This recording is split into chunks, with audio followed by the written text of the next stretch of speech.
Welcome to the Art of Relationship Show.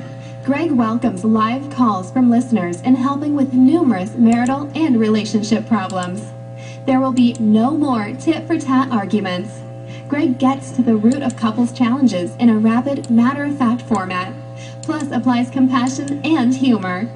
Join in discovering how to improve your relationship and your own life. Listen, laugh, and climax.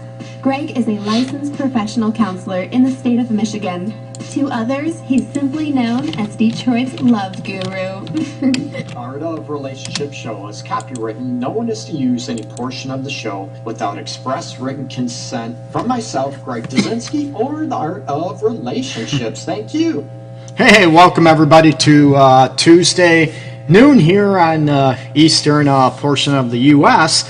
Hopefully everybody's doing well, and again, you know what, I hope everybody on the East Coast here in the U.S. is safe and sound and getting all prepared for Florence to come your way. So you know what, best wishes to you and your loved ones out there on the East Coast, and hopefully, you know what, she'll die down a little bit. Anyways, we are going to talk about ways, and maybe ways that you don't even know, that it might be subconsciously, maybe it's consciously, that you turn yourself on and you turn yourself off. And you're like, what the hell are you talking about, Greg? And it's ironic how many people you look at will turn themselves off because of, it could be body issues, right? Maybe you have body issues, or you think you do. You're too thin, too fat, not big enough boobs, whatever. And you think about this stuff and it turns you off, okay? Let's hit on some avenues first in ways that you turn yourself off, okay? We're going to get into those in a bit. First, as always, you can give me a call with any questions you have, any insights you want to share. 313-614-9498, and join the chat below, okay? So we're going to get into some, you know, ways to turn yourself off. And I talked about body image, right? There could be, you know, the way you look at yourself, and I said body issues, whatever. These are maybe preconceived, okay? These are issues or body image aspects that you think are, you know what, you don't like yourself, okay? Like I mentioned, too short, too tall, too fat, not big enough boobs, little penis, whatever you want to talk about. And therefore, you start thinking about this stuff, and when your partner might want to make love, have sex, get freaky deaky, that type of thing, okay? And you know what, you start thinking, oh my God, I need to put a shirt on, and you're thinking, oh my God, does this roll? Is he going to feel it, see it, that type of thing? And these are things that can turn you off. And believe it or not, you are able to control these things, okay? You are able to look at, to get to a point where these don't affect you anymore. So the trick is, or you know what, the main aspect or the tenet is about that you can control these things. You know what, you have a right to be able to turn yourself on and a right to turn yourself maybe off in a way. But I don't want you to turn yourself off in a negative aspect that you are bashing yourself. You are looking at these aspects, okay? And other ways to turn yourself off that a lot of people do, we could look at, you know, I already talked about the physical, and that sort of goes hand in hand with the mental aspects. Maybe you turn yourself off thinking that, you know what, your partner, oh my God, has no clue what they're doing. They're not going to be able to get you off, be able to, you know, satisfy you sexually. So you automatically turn yourself off, even thinking about it. What's the use? Why am I going to do this? But can you take control and be able to, you know what, turn yourself off, or on, I'm sorry, to be able to get yourself off and take control of your sexuality and not always leave it up to your partner. And I want your partner, of course, to get it, you know, to become a better lover for you and to be able to, you know what, meet you sexually satisfied, okay? Or I should say leave you sexually satisfied. There we go. To be able to look at, so there's a lot of things that turn us off before we even get down to the sexual aspects. How many people are turned off by resentment in your relationship?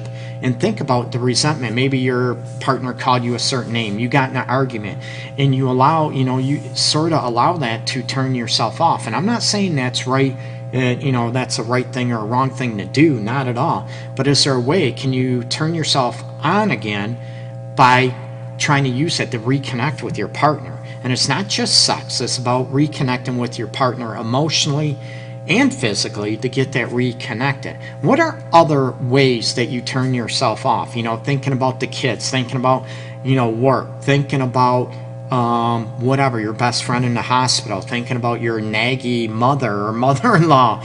These things, there's a lot of things that can turn ourselves off if we allow them to. It's like they control us. And I want to flip that script and be able to help you, that you control how you turn yourself off, how you turn yourself on.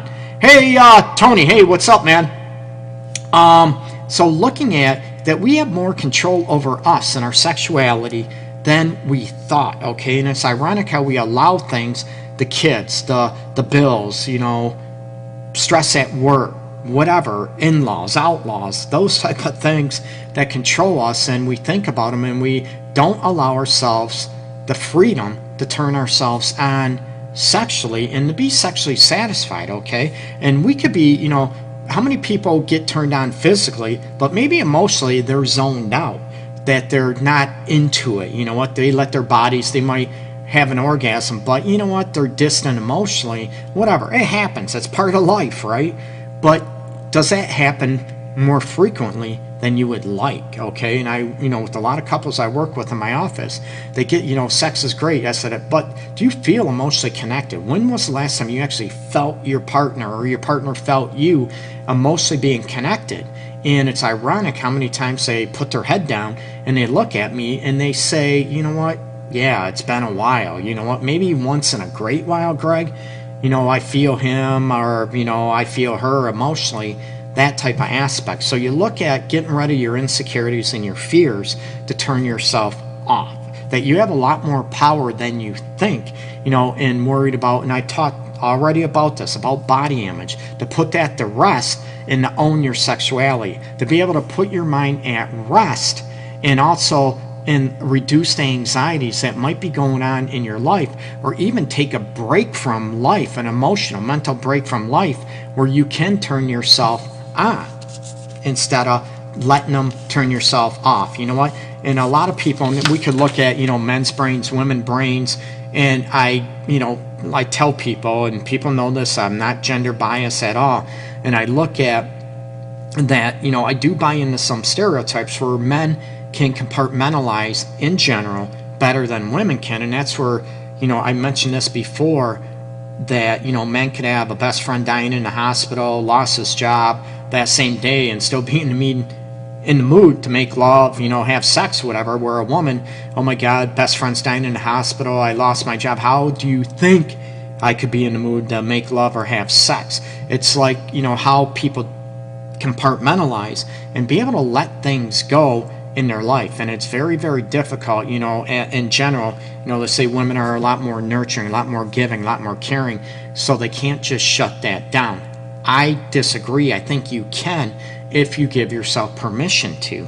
If you give yourself permission to just focus enough to be pleased, to be connected emotionally during sex, and allow yourself to turn yourself on. And it's not just physical, but it's mental and it's emotional too, that you can connect with your partner, and you deserve that. And it's not just giving of yourself, but you can sort of mentally turn yourself on, that you deserve to be pleased that way, and that you are able to receive love, that you deserve receiving love. And a lot of times we turn ourselves off, and it's not just women, men, same thing. Girlfriends, not wives, could be nagging. We could have issues at work. We could be worried about money and all this aspect, and we could be exhausted, that we turn ourselves off, that we can't focus, we just shut down, and we just maybe want alone time. We want, oh my God, just the world to stop. How many people have been there, right? I've been there. I think most people have. But that we have the power to turn ourselves on, but we have the power to turn ourselves off. And it's ironic how many people allow, and I'm going to say this, that it's not a positive manner, that a lot of people turn themselves off because they allow the world to take control of them, versus us taking control of ourselves and having a sex life or being connected in a way that we want to be, that we let the world consume us, okay? Social media, hey, I'm on this right now, right? So we look at these avenues to what can we do to sort of quiet our head, quiet our anxieties, to be able to allow ourselves to have power over us, that we can turn ourselves on, okay, and be more connected. I get it. In an argument, and everyone talks about make up sex, Greg, I love it. There's a lot of people that don't, because they feel like if they, have sex or make love with their partner after, an argument, after a fight, that means, oh my God, I gave in, right? I lost my power. No, it doesn't. That means you have power in the will to turn yourself on and to have sex as a way to be connected, both physically, emotionally, and allow yourself to do that. And a lot of people let maybe their pride, their ego get in the way if they do have an argument. And I get it. I don't want arguments. I don't want disconnect at all. Things happen. But most of the time, can you use it to get reconnected? And it's not just you being used, that you lost your power. Oh my God, I gave in again. We made love. We have sex. But maybe that is a way to get reconnected. But also a way to start talking about what happened. And you know what? I felt this way. I felt this way. I would love it that you could do that all the time. But it's ironic how many people allow arguments, allow distance to turn yourselves off, versus using it to turn yourself on to get reconnected. And there's a lot of resentment that get in the way. How many people also, turn themselves off because of prior abuse, sexual abuse, being raped, and those aspects? And I don't mean to belittle this, not at all. And I've done, a week or two ago on trauma, sexual trauma. No, it's not easy. But like I said back then, I want you to be able to have power over your sexuality and understand that sex is good. It can be positive, all that aspect. But the person that abused you and that raped you, they're the monster, not sex. And what can you do to, I didn't give it away. It was taken from me, and I still own my sexuality. And to be able to use that, I can heal from that, and I still own my sexuality, and I still deserve to be pleased and have a healthy, happy, satisfying sex life, okay? So you look at some avenues about turning yourself off. It tends to be very easy to do, okay? And I want you to be able to have more control over that and to be okay turning yourself on. So, what are some things you can do to turn yourself on? Okay, yes, self-gratification, right? That you love your body yourself. You can caress your own body, absolutely. What can you do?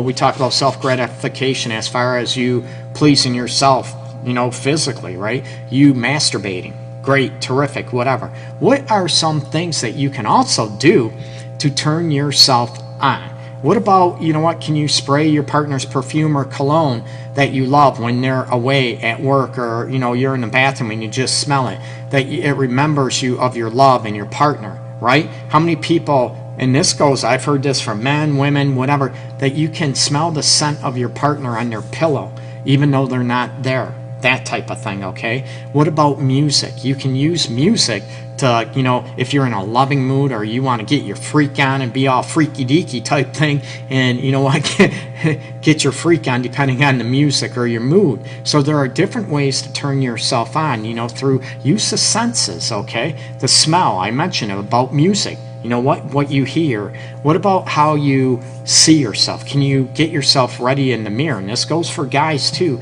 Can you, shave again? Can you look at different ways? You know what, Tony? Absolutely. I love it. Fantasizing. That's an awesome avenue. And these are all ways that you can fantasize, but also use real things about, like I said, the smell of the perfume, maybe certain music, that's your love song.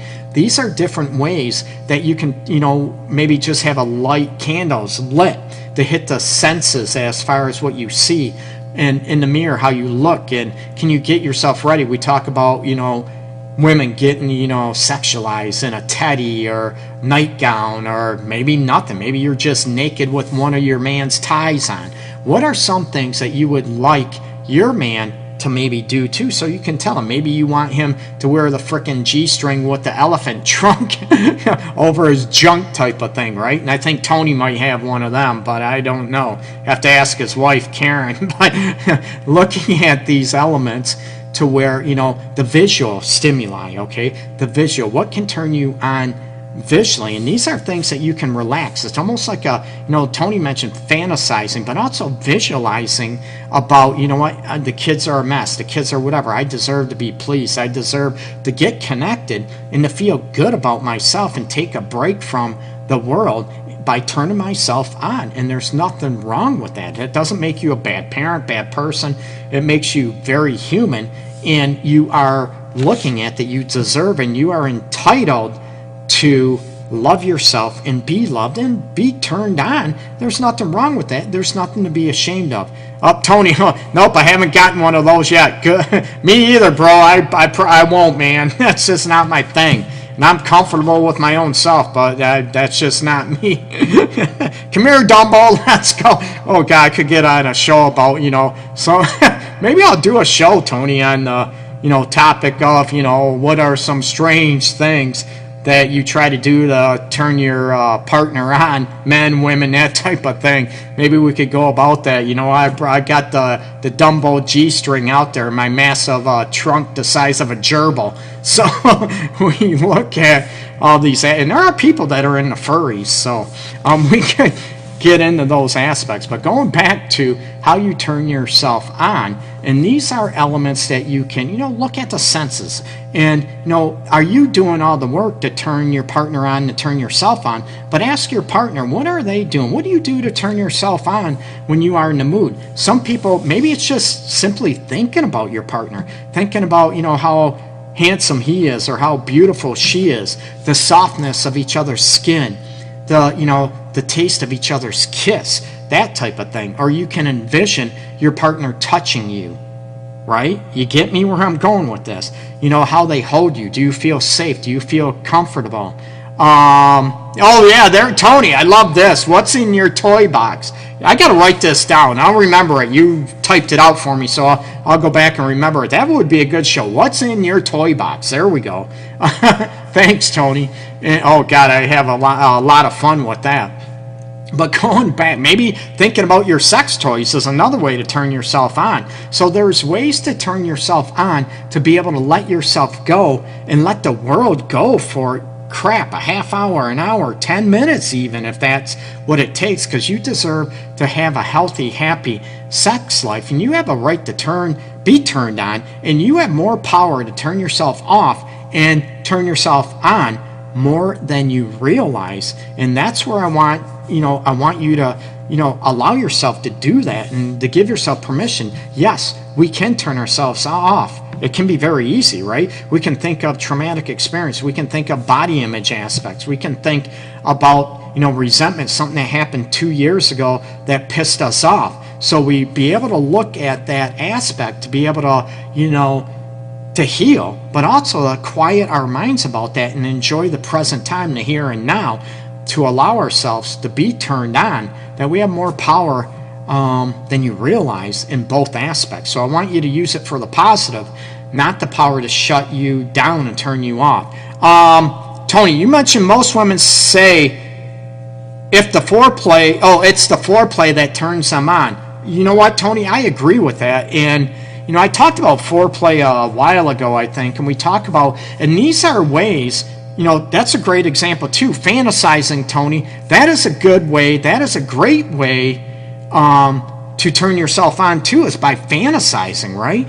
A lot of people, you can fantasize, you can visualize your partner, doing oral sex on you or touching you, like I mentioned, kissing you all over, that type of aspect. And that is a mental foreplay, big time. You can also text each other, I can't wait for you to get home, I can't wait to see you, I can't wait to taste you, touch you, whatever, lick you, be inside of you. Man, I love the smell of you. I love, everything, the way you kiss me, the way you touch me. All these aspects are ways that you can use foreplay to turn yourself on and think about it. And a lot of resentment builds up because it seems like that a lot of people might, they're the ones doing all the reaching. They're the ones doing, we'll say, with Tony's proverbial foreplay aspects and turning yourself on, you're all this.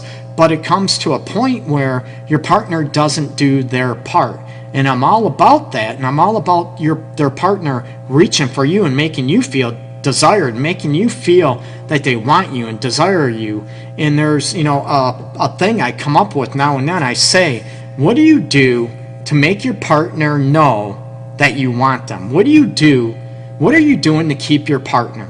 You get me? So, and part of this is allowing you the freedom to be sexual, to allow yourself to turn yourself on, but also your partner needs to do the same thing. So allow your partner to do their work too. And for those people that might be a little unmotivated, might be a little lazy when it comes to turning your partner on, or you allow them to do all the work because you're fear of body image again, or fear of rejection, that type of thing.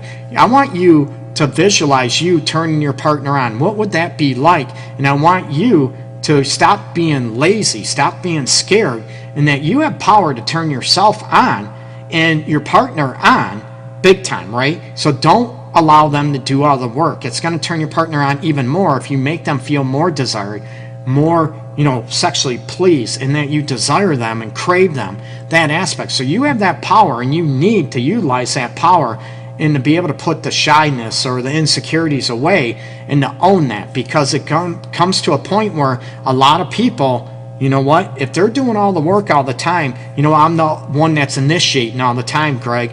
And it comes from women, men. Again, it's not a gender bias situation that, women will own their sexuality and frickin', I love it. And they'll come and they'll do whatever to turn their guy on. But Greg, they don't do anything to turn me on. Or I get guys, I'm the only one initiating. She won't initiate. She won't do this. She won't do that.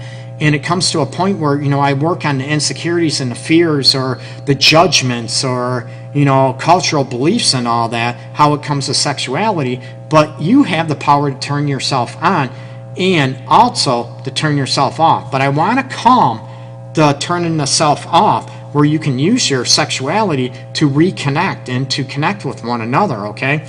I like to catch Karen off guard and send her a picture of me in the buff when I know she's in a place where she doesn't expect that type of photo. You know what? I love that. Does Karen do that to you, Tony? I need to know that. You know what? I love that. And you look at it, and a lot of people, send pictures. I love to get pictures. I can't remember how long it's been. But I love to get pictures too. And a lot of people, with social media, they're scared because they say once it's out there, even on our phone, or we don't share it to the cloud, whatever, it's always out there. So we'd be able to look at the situation. What do we do to own that? Hey, Maria. Hey, welcome. So you have the power to turn yourself on big time, okay? And we can use the avenue. Oh, good for you, Tony. I'm glad Karen does that. So you can look at the avenue to where, what are things that turn you off, and you can control those things. And I'm not saying you should never be turned on, okay? Not at all. It comes into about self-respect and self-love. And if your partner is disrespecting you, I get that, okay? So this is about owning how you turn yourself on, and what do you do to, to overcome the aspects or the obstacles that turn you off on a day-to-day basis. The kids, the stress, work life, working long hours, nonstop, that type of thing. Is there a way to quiet that you can own how you turn yourself on, and sort of quiet what controls you to turn yourself off, okay? So hopefully this video will be able to help you, so share it, okay? And as always, you can share my videos on your timeline for a chance to win my book, The Relationship Guide, Tools to Ignite Love and Intimacy. And I still need to share from last week yet. Yesterday was a crazy day. Not complaining, it was busy. But I will get that out. I should be able to get that out, the winners from last week, out today. So share the timeline again. Share the video, I should say, on your timeline. There we go, tripping over my tongue as usual. And you'll get a chance to win a copy of The Relationship Guide, Tools to Ignite Love and Intimacy. And that's also available on Amazon.com too, and paperback and ebook. And give a shout out. I'm going to be doing a book signing near me, a little ways away from me, at 2nd and Charles. It's called in Utica, Michigan. So look it up. I'm going to be doing a book signing September 22nd. It's a week from this coming Saturday from 1 to 4 p.m. So stop by, say hi. I'll have a bunch of books there to sign, to purchase at a cheap rate versus, online. So I'd love the people to come by, say hi, introduce themselves. I'm all about meeting new people, and that should be a lot of fun. I'm looking forward to it. Again, that's September 22nd at 2nd and Charles, it's called, in Utica, Michigan from 1 to 4 p.m., okay? So check out my website, theartofrelationships.org, people. And take care, enjoy your Tuesday, and I will talk to you tomorrow. Peace and love to everybody out there.